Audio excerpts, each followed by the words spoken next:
Ahoj, som Kate a poviem ti o budúcnosti jazdy na modeli Kia EV9 a o tom, čo je na ňom také úžasné. O technológii inteligentného nabíjania.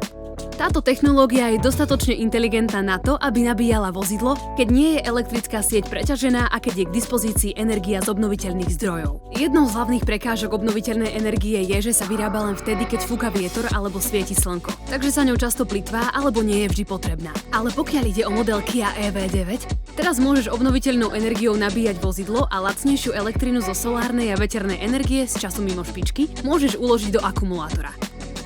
Predáš ju späť do siete, keď bude cena opäť výhodná. Táto možnosť prinesie vodičom odmenu z hľadiska ekologického i finančného a predstavuje aj revolúciu v oblasti využívania energie. Technológia komunikácie vozidla s energetickou sieťou bude uvedená na trh v Holandsku a neskôr sa rozšíri do Európy. Kia EV9 je príkladom toho, ako sa môže udržateľné vozidlo stať skutočnosťou. Ďalšie informácie na stránke kia.com. Kia. Movement that inspires.